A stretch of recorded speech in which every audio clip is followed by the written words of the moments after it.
په درس کې امام محمد رحم الله کې ناستو چاته چې صاحبین وي. امام محمد رحمه الله الکو ګیره بریت نور اغلی الله پاک ذهن ورکړی او حافظه ورکړي و ډیره تیزه. جمعه ته راغلی او مسته د امام صاحب درس یې واورېدو. هوښیارو ذهینو بعضې ماشومان واړي خو د خولې نه چې خبر راوباسي نو داسې غټ غټ سړي نه راوباسي. دا غټ سړی ګډې وډې وایي دا ماشوم ډېرې مزېدارې خبرې کوي. الله پاک پیدا کړی داسې. امام محمد رحمه الله وی چې یاره د دې عالم درس کې کښېنم چې درس ختم شو هغه ته وایي صاحب زه ستا درس کې کښېناستل غواړم اجازت دی.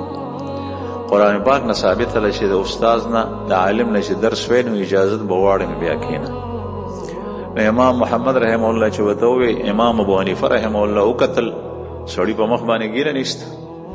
امام او حسین او جمیل له داسې خټوسکې غونې او بدن یې پړسېدل. امام محمد رحمه الله کتابونو لیکلي ورته وی چې بچی قرآن پاک حفظ کا.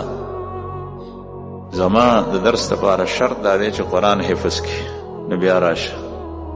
نو زمونږ چې زر نن سبا ماشوم قرآن پاک حفظ کوي نو 3 کالو کې ذکر حفظ کوي. امام صاحب دا خیال چې 3 کاله تیریږي نو بیا به دی غټ شوی.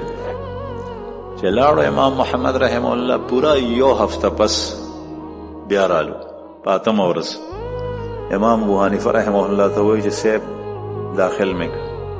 وایي تا ته ما نو ویلې چې قرآن حفظ کوي. صاحب قرآن مې حفظ کوي. وی ښه زه دنه امتحان اخلم. داسې حافظه یې وه. وی زه دنه امتحان اخلم. امتحان یې دې واخیسته مختلفو ځایونو کې په ټولو کې پاس شو.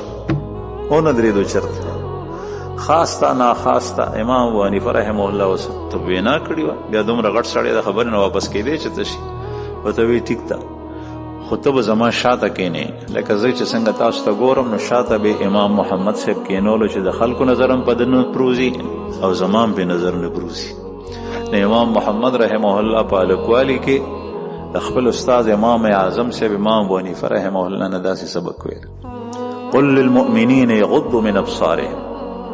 مؤمنانو ته ووایي چې نظر حفاظت کوي، نظر ټیټ ساتي.